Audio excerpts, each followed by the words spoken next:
Esto es DW Noticias desde Berlín. Decenas de personas han muerto en los ataques del ejército israelí contra el programa nuclear de Irán, con los que Israel intensifica significativamente el conflicto con su principal rival de la región.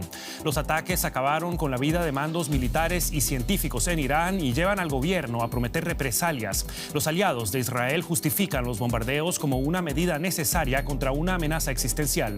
Estos son nuestros titulares. Las fuerzas israelíes impactaron decenas de objetivos en diferentes puntos del territorio iraní durante el transcurso de este viernes, incluyendo instalaciones del programa nuclear. El gobierno de Israel emite advertencias a sus ciudadanos dentro y fuera del país y a su personal diplomático ante la amenaza de posibles ataques.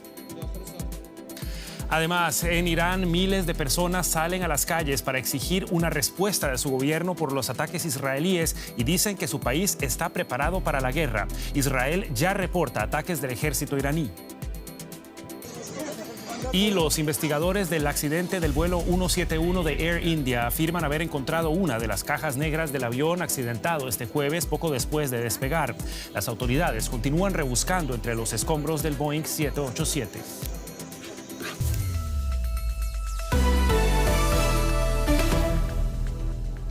Los saluda Javier Arguedas, gracias por estar con nosotros. Comenzamos con noticias en desarrollo. El Consejo de Seguridad de la ONU convocó una reunión de urgencia tras los ataques de Israel a Irán.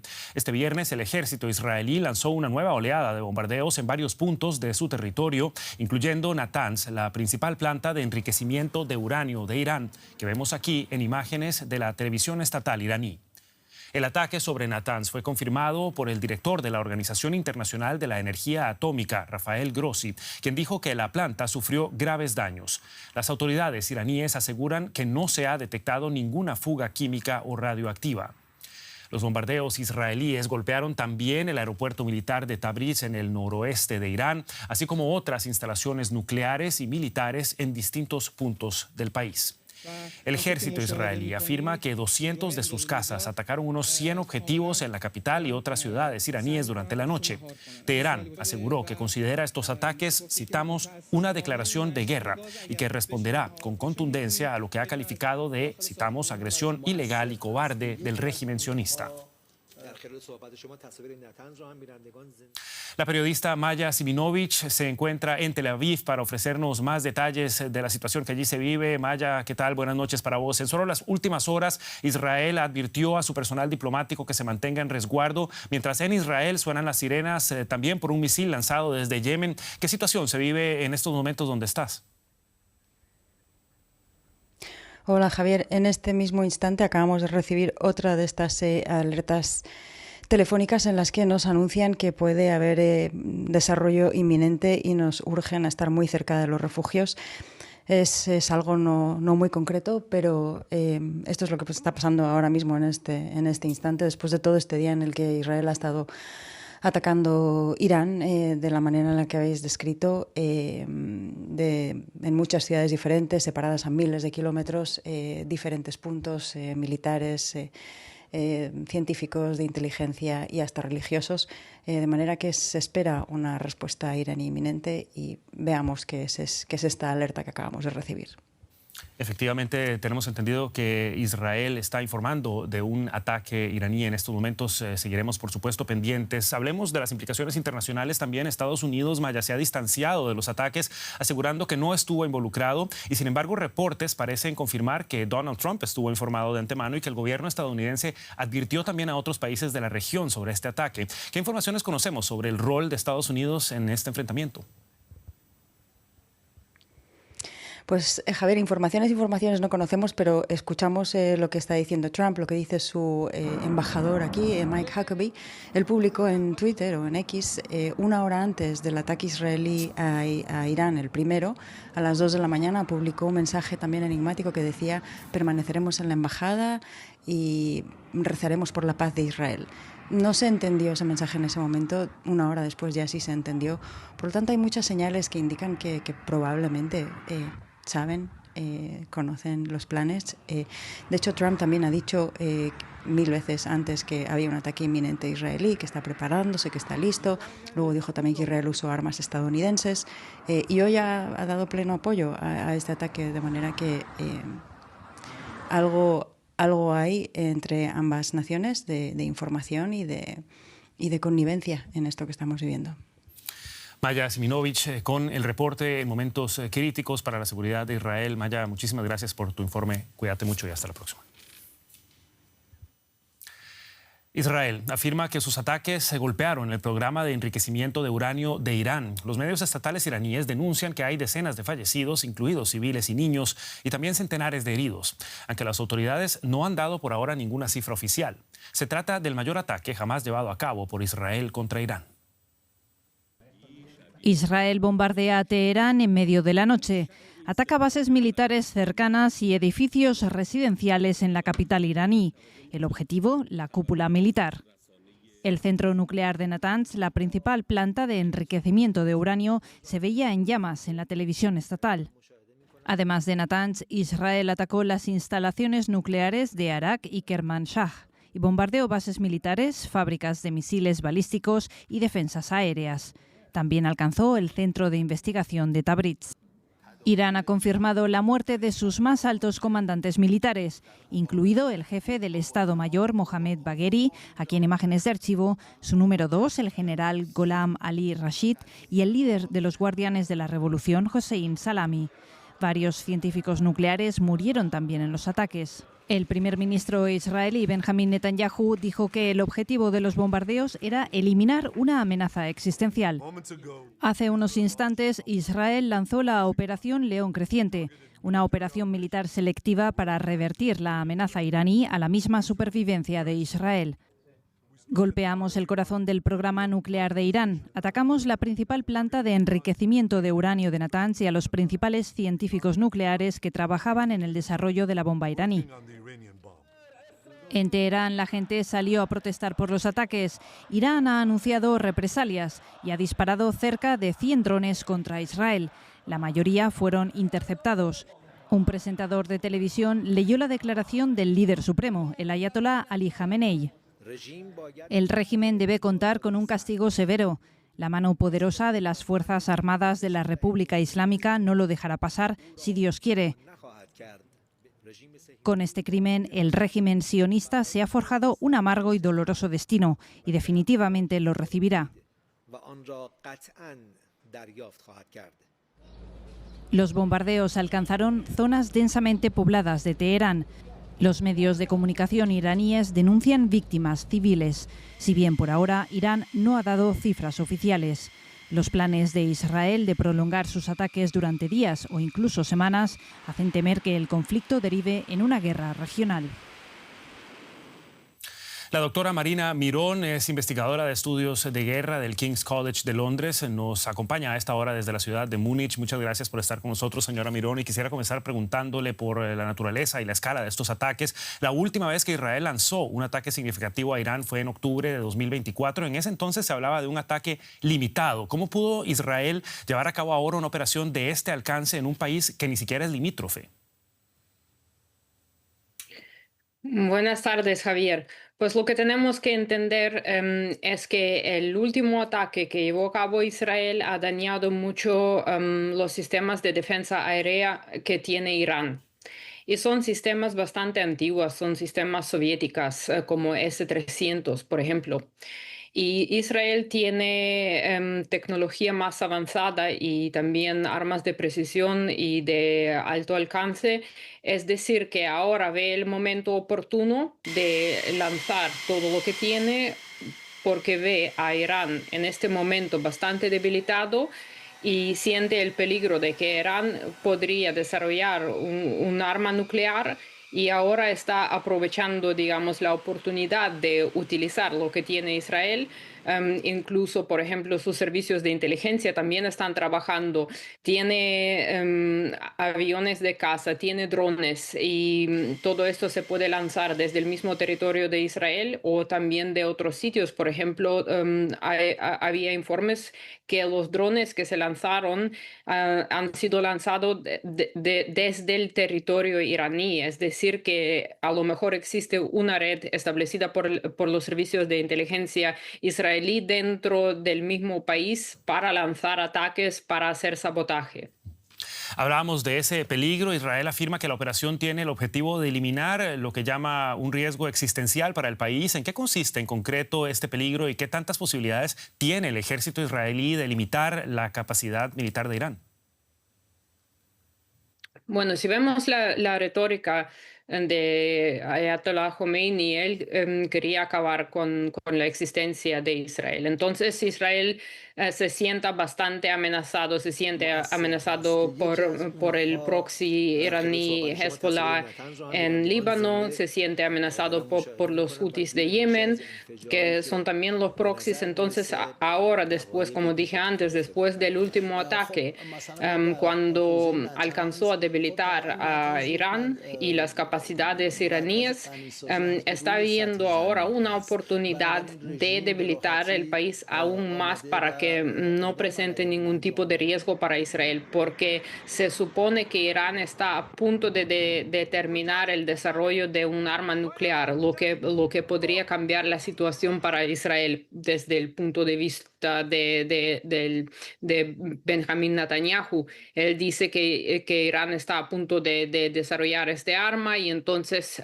se teme que este arma se puede utilizar contra el territorio israelí, sobre todo por la guerra que sigue, la guerra contra Hamas. Entonces ahora es el momento de acabar y de prevenir a Irán que desarrolle esta bomba. Por eso vemos que los blancos han sido también personas que estaban involucrados en el desarrollo, o sea, se supone que estaban involucrados en el desarrollo, que no son militares, o sea, son civiles. Por eso, por un lado y por otro lado, por supuesto, tenemos que tener en cuenta que para Israel ahora, bajo la presión internacional, por lo que está pasando en Gaza, quiere distraer un poco y divertir la atención hacia Irán. Porque claro, ahora a lo mejor no ha sido el momento más oportuno desde el punto de vista de geopolítica, porque los Estados Unidos estaban hablando con Irán para llegar a un acuerdo. Y Israel lanza este ataque, entonces ya veremos a ver, porque habrá una respuesta iraní, por cierto, y claro, depende si los Estados Unidos van a apoyar a Israel en defenderse, porque Israel depende en términos militares a los Estados Unidos. Marina Mirón, muchísimas gracias por este análisis en momentos tan sensibles para Medio Oriente. Hasta una próxima ocasión. Muchas gracias. Y justamente los iraníes exigen una represalia. Irán no había visto ataques de esta naturaleza en su territorio en décadas. En la capital, Teherán, cientos se lanzaron a las calles exigiendo al régimen que tome medidas y que abandone las negociaciones para un acuerdo nuclear. Exigen venganza. Cientos de personas han salido a las calles de Teherán para expresar su ira. Tras el ataque de Israel contra Irán, muchos dicen que han perdido la esperanza de alcanzar un acuerdo nuclear. En mi opinión, continuar las negociaciones es inútil. Cuando la lógica de nuestro enemigo es la guerra y los misiles, como la lógica del enemigo es la guerra, estoy convencida de que las negociaciones son inútiles. Estamos preparados para la guerra. Sería ingenuo pensar que no tendremos que pagar un precio en esta guerra. Sin duda pagaremos un alto precio, pero estamos preparados. Negociar no nos conviene. Llevamos años pagando el precio de estas conversaciones que no han sido más que un instrumento para que hagamos concesiones, solo para que luego incumplan sus propias promesas y acuerdos. Muchos lamentan la muerte de militares y científicos nucleares. Pero Teresa Tropper, experta en Irán de Deutsche Welle, dice que a la mayoría de los iraníes les preocupa más la seguridad de la población en una guerra con Israel que la pérdida de líderes militares. Los iraníes correrían un alto riesgo, porque el pueblo israelí puede contar con su gobierno y su ejército para que lo defiendan y lo protejan, algo con lo que no cuentan los iraníes. Saben que la República Islámica tiene un pasado bastante malo a la hora de proteger a sus ciudadanos. La gente sabe que al régimen solo le preocupa su propia supervivencia.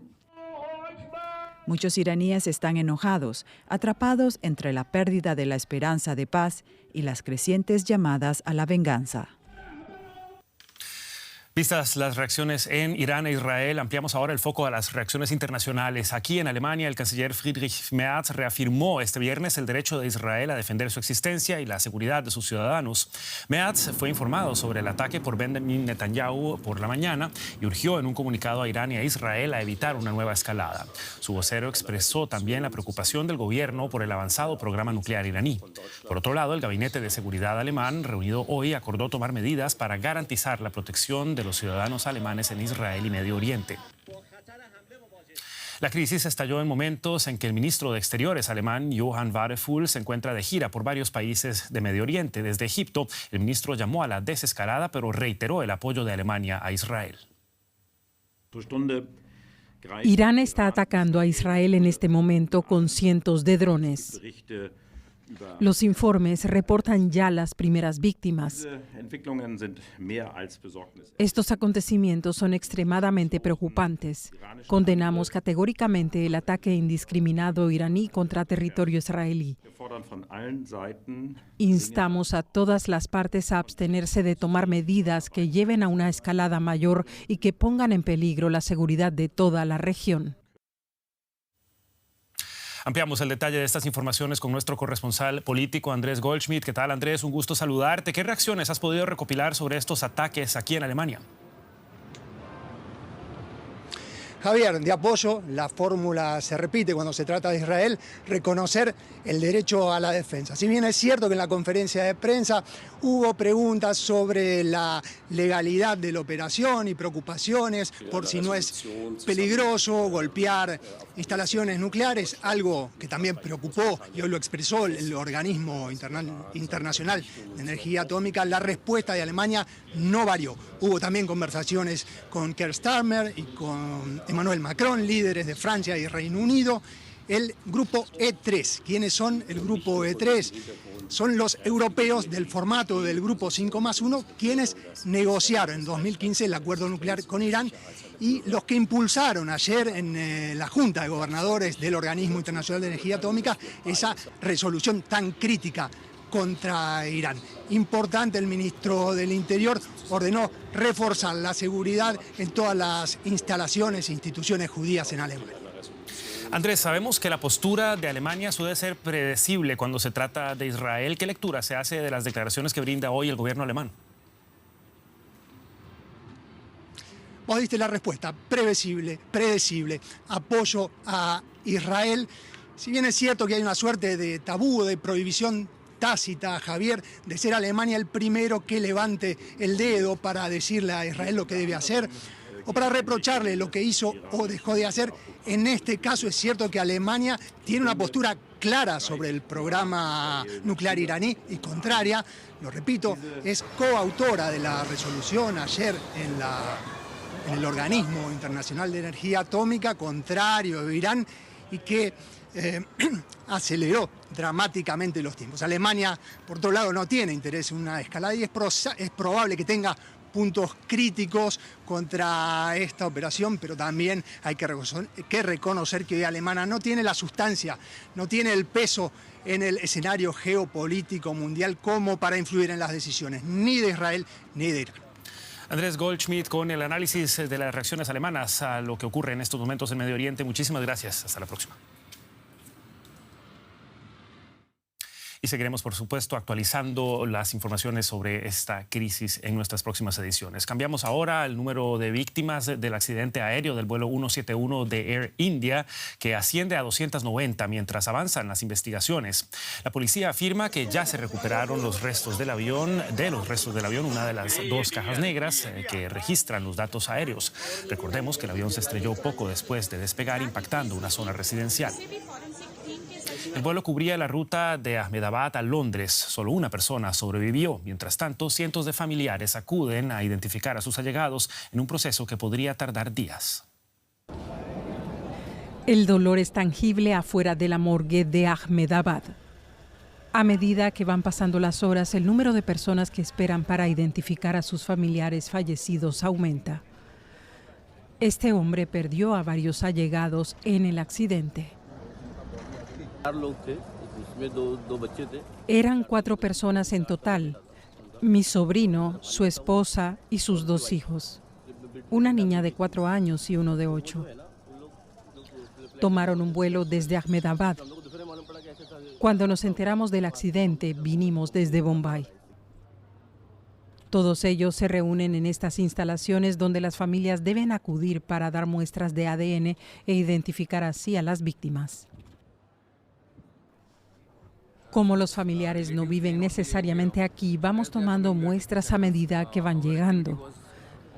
Hemos trabajado durante toda la noche y seguiremos hasta que tengamos todas las muestras. Cientos de personas murieron cuando el vuelo 171 de Air India perdió repentinamente el control luego de despegar.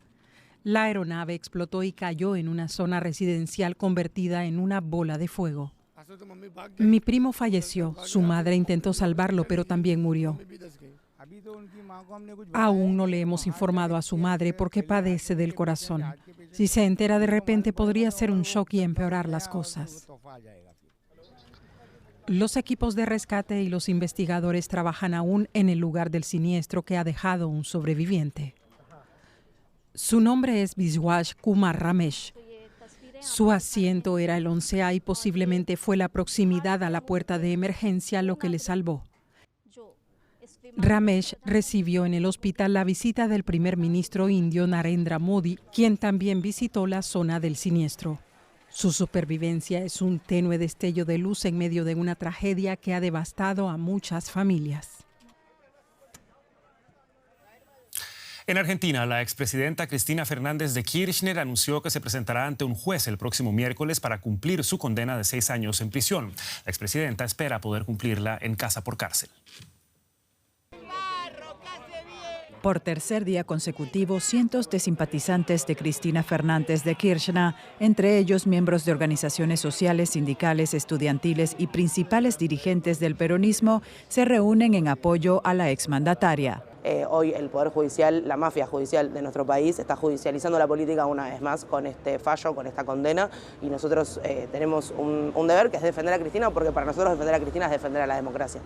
Es la única política hoy en Argentina que se anima a enfrentar a este gobierno y por eso las consecuencias que tiene. Por eso esto que están haciendo con Cristina, de no permitirle poder competir democráticamente en las urnas, es parte del miedo que le tienen a Cristina, que Cristina es pueblo.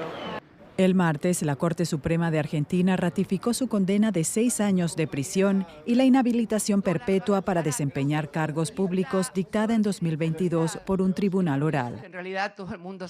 Sus abogados pidieron que la líder peronista de 72 años y principal opositora del gobierno ultraliberal de Javier Milei cumpla la pena en su apartamento en Buenos Aires, una medida que se suele conceder a los mayores de 70 años.